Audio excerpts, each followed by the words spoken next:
god. Oh my gosh. Podro Pascal is back. We're allowed back on the airwaves. They're back. Oh my goodness. Oh my gracious. You want to do our intro? Welcome to Pedro Pascal, a Pedro Pascal podcast. I'm your co-host, Rachel Leishman. I'm your other co-host, Catrina Dennis. And we're back after, I don't know, I looked at my watch like it was going to tell me how many days. Over 100 days away from you all, and for good reason. But now that the WGA and SAG-AFTRA strikes are over, we are back, at least for now. At least for now. At least for now. Who knows? I know I don't want to do more show. We're doing great. Everything's fantastic. How have you been, Catrina? I've been all right, honestly. It was kind of cool to learn how to keep my opinions to myself for a while.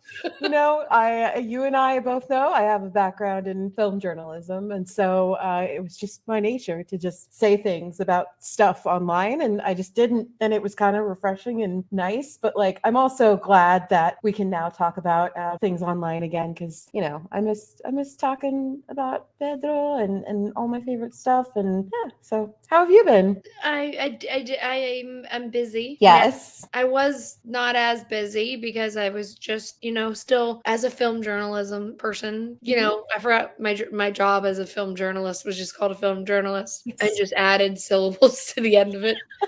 That makes it more important than the other ones. Yeah, of course. Yeah. A film journalism person. We were still allowed to write reviews and do our jobs, but during the strike, but obviously like you have to kind of take that with a grain of salt and everything like that. But it was not the same as it had been prior. Like there were no junkets, there were no real events and premieres like there were. And then the minute the strike ended, it was like, hello, here's all of them. So it's been a journey, but now it's the holidays and we're back on Podro. We're back talking about the boy. Here comes the boy. And then the boy. And he had a productive-ish strike. We have some stuff to talk about. Yeah, we have, we still got some great new stuff starring and co-starring Pedro. We got some perspective on how he felt about the strike by him showing up to it, and lots of other really exciting news, especially recently. Lots of really cool awards news, potential casting news. So we've got a lot to go over this episode. Yeah, we're not talking a movie or a television show this episode. We're not. We're talking about the news, talking about strike, and then we're talking about the big news thing that came out recently. Yes. And if you are picking up what I'm laying down, wait for that. We also have some big news at the end of the episode. So we as the podcast have news. Yes. We're saving that at the end. So you have to listen to us waffle on about everything else. And then you can hear us talk about that. So sit back and listen to us first start with the release of Strange Way of Life. It was a couple of months ago. Lovingly known alternatively as I Love You Smooching Cowboys. Yeah. I saw it. Catrina has not. Neither has producer Ashley. It's a short film. It kind of came and went because there was no press. Yeah. It's almost like we shouldn't have been releasing things. Yeah. A strike when no one could talk about their movies. Kind of sad. I am really sad that like because of the choices of the studios, Strange Way of Life is just among the like many movie titles that just kind of, they either, I don't know if Strange Way of Life bombed because I don't think it was like a mass release or anything, but like lots of movies. No, it's a short film, so it wasn't like a box office thing.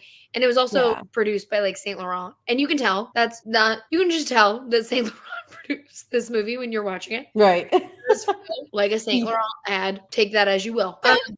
You get the booty, and that is what many people have talked about. The movie we'll talk about it when we review the movie and talk about the movie as a whole. I think it deserved a little bit more of a conversation and like people getting to talk about it, but because of everything, no one could talk about it because of strike. And then it has now been months, so everyone has moved on to talking about other things. And I think people have prioritized what they want to talk about post-strike, which are movies that came out close enough to the end of the strike that they wanted to kind of like prioritize that, which are like Killers of the Flower Moon and things like that, or Bottoms, which was like in a lot of people's mind, like the movie that they were like, I'm waiting to talk about this the minute I can. Like I saw a lot of people preparing tweets about Bottoms, which I love. I love that that's the movie that everyone was like, I'm saving my tweets about Bottoms. But everyone was like, Barbie and Oppenheimer, we got that out of our system this summer. Yep. Yeah.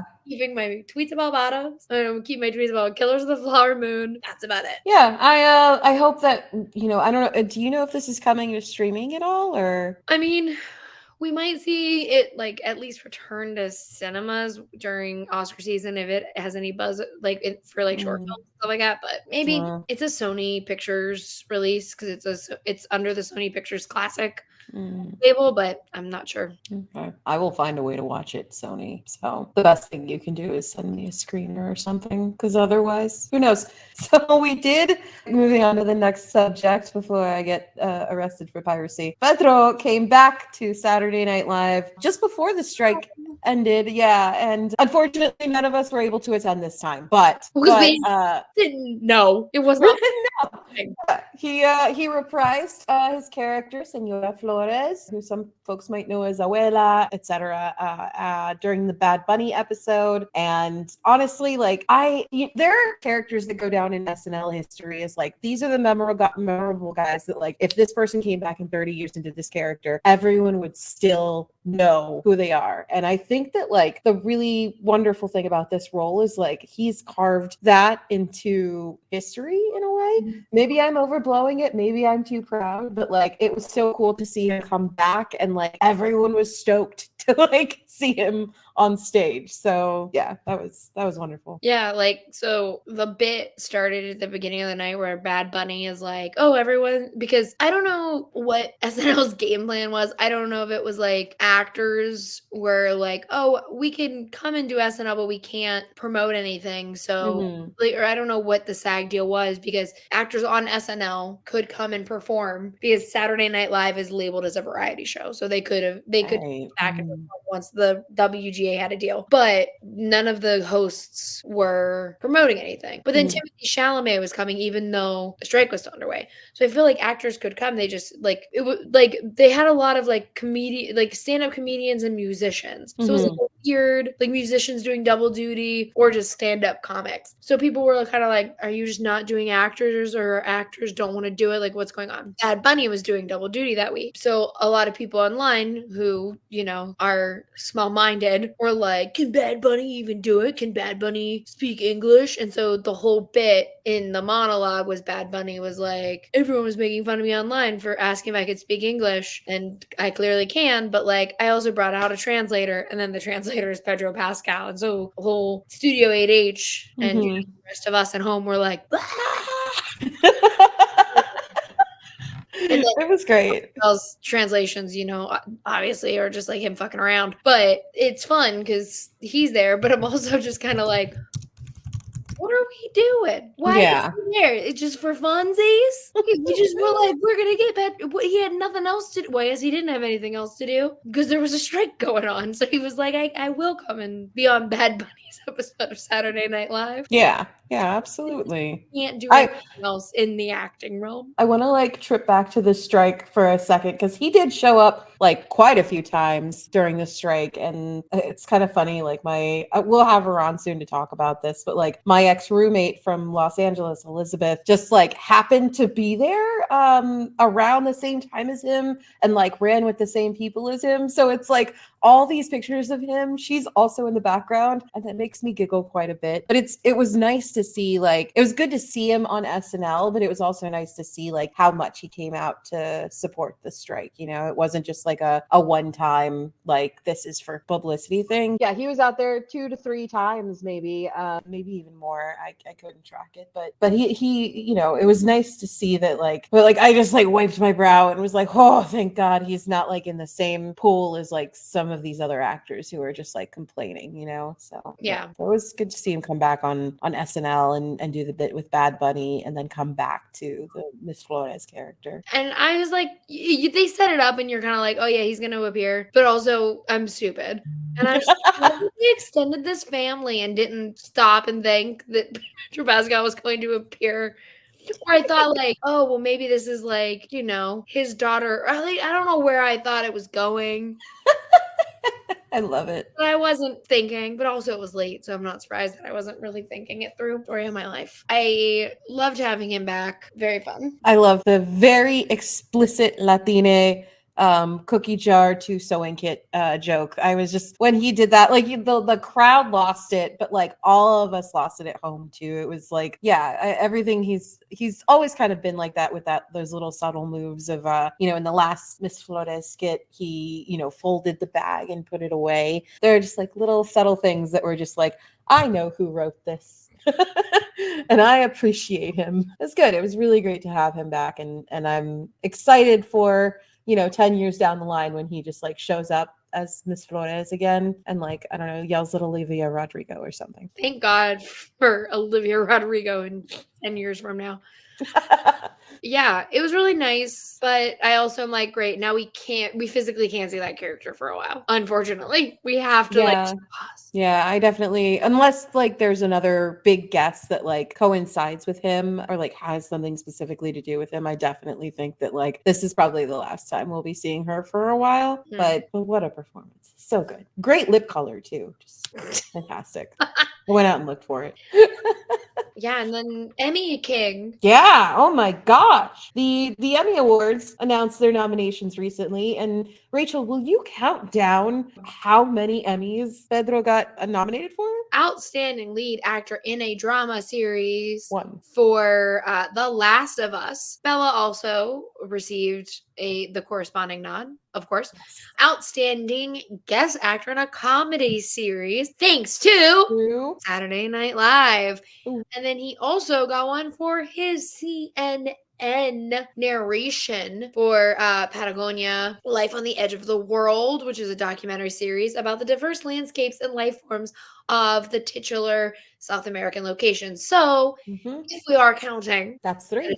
3 Emmys. Oh my gosh. Him. So that is not including shows that he is like then associated with. Yeah, absolutely. I'm so excited. You know, it's obviously it's been a rough year for actors, for writers, and so I'm glad that like all of that hard work was recognized with the Emmys this year. So it's really exciting, like having the Emmys coming up, having all of this. The news that I feel like, here's the thing. I don't okay, let me make something clear to everybody. I love the person that I'm about to say. Let me say a couple of things, because then I'm going to pass the mic to Catrina once I say my piece. Catrina can say how she feels. I love this character. I think that he is fun. He is an asshole. He is a nerd. And he's also very, very smart. I think Pedro Pascal can play an asshole beautifully. I think he can play a nerd. I don't know if he can play this kind of nerd, but I'm willing to see him try. And I think he's going to do a pretty good job. I'm excited to see it if this ends up being true. I have seen him play a lot of like kind of doofy dudes, himbos, if you will. So I can't wait to see him play one of the smartest people in the Marvel Cinematic Universe, if this is true. Literally one of the smartest people. I'm not saying like, oh, he's so smart. No, legitimately genius level IQ. And I love Pedro. He plays himbos. Yeah. Genius level IQ. It's a big old leap. He's gonna kill it. I would just gonna have to wrap my head around the transition. It was not my first pick. My first pick was Wasted in Ant-Man and the Wasp: Quantumania. Yep. My first pick was William Jackson Harper. It was Aldous Hodge, but whatever. And then it was Dev Patel. But I'm not opposed to the potential casting of Pedro Pascal as Reed Richards, which is where we're going with this. That is the news that is maybe coming out in the world. The rumor is that he was offered the role and that he is potentially taking on Reed Richards. For the uninformed, that is Mr. Fantastic. For the real uninformed, that's the guy that goes wee and he stretches real big. Super stretchy. Fantastic Four, which are the people that wear the blue, and there's 4 of them and one looks like a rock. The one guy goes flame on and becomes a torch, also known as the Human Torch. Hawkeye's known as the Thing, not to be confused with the movie The Thing. And then the Invisible Woman, so you can't see her because women were invisible. And then Katrina, your feelings on Reed Richards. Man, I'm gonna tell you something. I think, and you guys, folks, I understand we all have differing opinions. I very much respect Rachel's opinion. I think Reed Richards is one of the most boring, like annoying characters in the Marvel universe. Like every time I see him on a page, I'm like, oh, this guy again. Like he just never appealed to me. All of his issues, for me, at least from my perspective, are like rich white guy issues, like rich white people drama, whatever. Like I can go watch that show about that family with Kieran Culkin if I want that. I don't know if we're naming names here. But yeah, I find Reed Richards to be the most excruciatingly boring character in the Marvel universe. So I was hoping for an exciting casting. This is now their third go around with the Fantastic Four. They really need this one to hit, folks. And so I was really hoping that like we'd get a cool and interesting cast. And like you, I really did want William Jackson Harper and Dev Patel to be Reed Richards. And I hadn't given up on my hopes for them because in the Marvel Cinematic Universe, apparently you could just come back as like all sorts of people according to the Marvels. So you could play two different characters if they are not from the same universe. Just throwing that out there. So I was still hopeful for William Jackson Harper. So I won't say that like this potential casting is disappointing to me because I always want to see Pedro Pascal. I think that putting him into a role that is so different from his usual is great. Maybe they'll give Sue and Reed a kid and he can, do his normal thing of being a father on screen. But I'm just like in my head, I'm just thinking about the board meeting that was like, what can we do to make the Fantastic Four sell this time? And then a casting director like spinning around to the front in their chair and going like, well, I have an idea. I can make this character hit, and I have like one name to give to you. So I that's the scenario that I built into my head, and if it's true, I'm excited because I would love for Reed Richards to appeal to me, and that would also maybe put potentially this Sue Storm character in the middle of a love triangle with Pedro Pascal and oh my god, his name completely escapes me, but the bad guy from Wakanda Forever, Namor. I don't know his actor's name is completely flown out of my head. I'm so sorry, but yeah, that luckiest girl in the world, I guess. Yeah, here's the thing. How you feel about Reed Richards is how I feel about Stephen Strange. You know what? That's totally valid. That is completely valid. I fully get it. I get it. And Stephen Strange spent a whole beginning of a movie being like, my life is ruined. I was like, you were texting and driving. You literally were texting in a car and you want me to cry for you. Okay. And people are like, you're so mean to him. Why are you so mean to him? I'm like, because he's a whiny little bitch. I hate Stephen Strange so much. The only time I've ever liked Stephen Strange was only in the beginning of Spider-Man No Way Home, where he's like, yeah, I don't fucking care. Do whatever you want. Go in my basement. And then they fuck the entire universe. And he's like, maybe I shouldn't have let some teenagers fuck up the universe. Like, maybe that was a mistake. Maybe I shouldn't have been like, hey, you want to like change time? I can do that. Maybe that was a mistake. The only time I've ever liked Stephen Strange was when he was like, I can fix it. No worries. I'll erase their memories. No, I think he's fine. Like, I don't really like go to bat for Stephen Strange, but like here on Podro Pascal, you are allowed to hate people who are fictional. Real people, there's a little line there, but if they're fictional, it's free. It's free game as far as I'm concerned. We can be haters here. This is a safe space to be a hater of fictional characters. But I'm excited. Like, I mean, if this is true and if he's actually going to be cast as Reed Richards, I'm interested in seeing what he does with that role because it's like you said, it's so different from his usual roster of roles, and maybe something will be done to make me think that Reed Richards is not boring. I mean, you're crazy for thinking that after the first Fantastic Four movie, but that's fine. Whatever. I can't even remember it. I slept through it. I was so bored. Anywho's, if you're wondering, Rachel and I are going to need to go to couples therapy after this. We are. If you're wondering how Pedro Pascal could possibly be Reed Richards and also in 2 other movies, as well as The Last of Us Season 2, apparently it's fine. When the news broke about Reed Richards. Every publication said it's fine. It's good. Don't worry about it. Is literally what they all said. They're like, it's fine. Don't worry about it. Don't worry about it. You're fine. I mean, the other fact of the matter is that, you know, he has, especially for projects like The Mandalorian, he has 2 actors who will just be in the suit all the way through the season, and he will probably just do the VO for that, which is fine. I don't know. I people are so stickly about like Star Wars characters and being played by other people and blah blah blah, but like I was a prequel kid. The time I grew up in was like there was a new Obi-Wan, you know, there was a new Vader, all these like new people were playing these classic characters. And so for me, it's always been like the characters in Star Wars are a collaborative effort. And I think that this just is another one of those moments where, you know, thankfully we don't have to worry about the Mandalorian being played by AI because 3 actors play him. And that is what I'm thankful for today. And I think it'll work out. And also the Fantastic Four, don't worry about it. They're eventually going to get to that movie. Yes. The way Marvel's working, they'll eventually have to fill that movie. Yeah. And then they have to film like Gladiator 2. They were already filming pre-strike. He already finished that Coen Brothers movie. Is doing the guy who made Barbarian. He's doing a movie with him, but those movies don't take that long. He has, you know, like I said, the Fantastic Four is probably not going to even start filming until like the late 2024, early 2025 at most.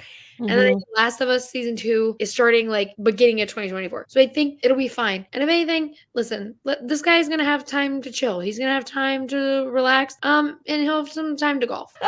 Go golfing. Oh my goodness. Oh boy. Speaking of The Last of Us, it was nominated for, along with all the others, the other nominations Pedro got specifically. This one was nominated for Best Adaptation at the Video Game Awards, which are taking place on December 7th. That's cool. I know nothing about video games. I'm gonna be real with you. Like I hope that it wins. I think it's, you know, it's awesome. I don't think we're gonna have to worry too hard about an adaptation award for them. I think that they have kind of got it in the bag.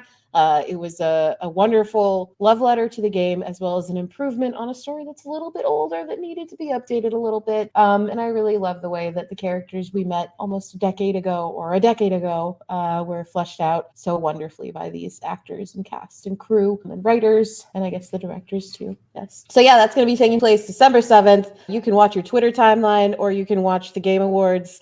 I have a lot of opinions about the Game Awards. So yeah. Yeah, and then we said before Ridley Scott rejoiced that the strike is over so that he could go and film Gladiator 2 again in a couple of weeks. Because here's the thing. He is currently on one. I don't know if you've been following along to Ridley Scott's press tour for Napoleon, but so they have shot 90 minutes of Gladiator 2. They have 90 minutes to go, which, okay. I don't know how that works when you have like cuts to make, and most people, Ridley, do pages of a script. Not I want Ridley Scott to do like girl math, but make it like director math. 90 minutes to go. People shoot pages, not minutes. But okay, Ridley Scott has been on one. Someone asked me the other day where they were like, oh, like Martin Scorsese said something about how like Killers of the Flower Moon, like he's worried about running out of time. And Ridley Scott was like, I made 4 movies in the time it took Martin Scorsese to make Killers of the Flower Moon. I'm not worried. Jeez, dude.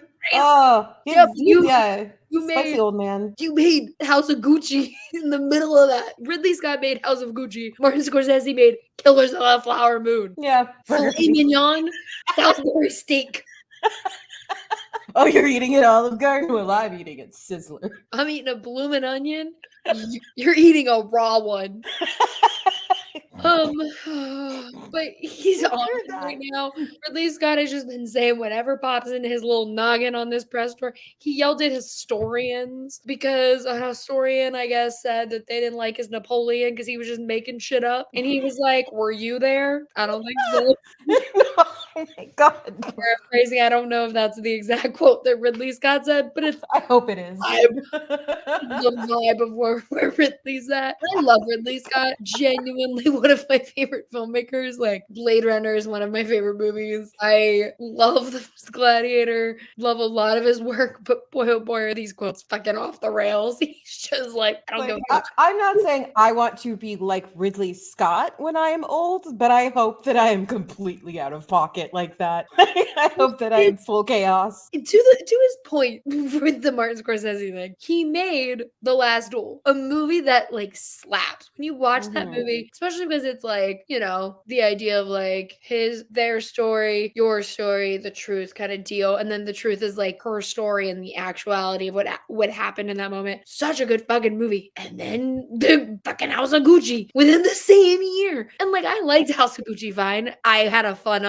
time. But when you compare it to The Last Duel, you're like, what were you doing? Like what was going on in your head? What were you doing, Ridley? Put all of your eggs in the last duel basket. So then when it came to the House of Gucci, they were empty and you were like the father, son, House of Gucci. And you just were like, and then Napoleon, I haven't seen it yet because I like everything got crazy with the strike and I just couldn't go to my screening. But this press tour off the rails, and I'm like, if this is the press tour for Napoleon, what's Gladiator 2 gonna be like? Because that movie has fucking Pedro Pascal in it, so it's already gonna be off the fucking. It's gonna be insane with what people ask, and then you're gonna put Ridley Scott in that? No. Oh my goodness. Good luck doing that, by the way. I hope you get all the best interviews. And I'm like, hi, sir, what do you mean that you had 90 minutes to shoot? How many pages? Wait, can you explain that to me? My pages? What do you mean by minutes? It's aftermath. It's if I have this many pages, this many minutes have to be. Don't you shoot by pages? Is it all pages, Ridley? They've actually only shot 90 minutes of footage. And he's like, let's ship it. Let's go. Ridley, what? But yeah, so this movie is 180 minutes, according to Ridley Scott. And if it's not 180 minutes, I'm returning the sender. Walk right out and be like, I need a refund on half of my Scott ticket. told me that this movie was 3 hours long on the dot because it was 90 minutes long. We have another 90 minutes to go. Yeah. I was told by Ridley Scott. Personally, he called me and he said this. During the press tour for Napoleon, I was told that there were 90 minutes shot of the first half of Gladiator 2. Oh, man. And now I need the other half of Gladiator, a movie that I didn't think would ever need a sequel. Right. The story was wrapped up pretty nicely. The Joaquin Phoenix, Russell Crowe, I got it. Thank you so much. Isn't that like the same premise in Napoleon? It's Joaquin Phoenix. I got it. Joaquin Phoenix, way too tall. Yeah. Right out the gate, way too fucking tall. That guy was this big. I wonder if they like shot him small or something. I'm gonna see Napoleon tomorrow, so we'll see. Like, did you just shoot Joaquin Phoenix like from the top? And then I'll never be more upset I didn't do a press junket than, hi Ridley, I have a question. Why didn't you shoot Joaquin Phoenix like the Hobbits? Oh my god, on like little green screens, and then like everyone acting around him would have to like talk to like a little Joaquin Phoenix on a stick. Perspective. Oh yeah. That Rachel, that would make the sex scene really awkward. It would be terrible. Oh my god. I went to Paris with my mom when I was a teenager. We walked in and we saw like his clothes, and we were like, "Damn, man, he looks this big." I was like, Tom Cruise is about that size. Oh my goodness. Let's move on from any Tom Cruise Well, right now. now we're in a big announcement. Yes. Subject change, because something super important is happening very soon. It's something that all of us have been so excited about for several months, and it's a secret that we have somehow managed to like mostly keep. So yeah, I was like, if you haven't been paying attention, this will be a huge surprise for you. But if you've heard us talking about Alyssa Maria, and we've talked about how, she made our logo. We love her so much. She's so great. She's such a great artist. You should check out her stuff. It's because we're collaborating with her on a merch drop so that you can buy your own merch from Podro Pascal. And this merch is like, it's so fun and exciting because pretty much all of it has to do with like our show and Pedro. So it's a little like all pieces of the merch are little tie-ins to like some of the things we've said or discussed or the feelings we had. And then it's also got like Pedro's face on it in Alyssa's incredible style. So I'm so hyped for this, man. So it's going to be releasing, our designs will release, and correct me if I'm wrong on this, producer Ashley, this Wednesday on our Instagram story. This line will be dropping on the 23rd. So that's Thursday? Yeah, Thursday. The 23rd of November. That is Thanksgiving-ish, for a Black Friday, Cyber Monday sale on our TeePublic store. So if you're already like aware of our TeePublic store, just go ahead and head over there. If you're not, go ahead and look up Podro Pascal on TeePublic.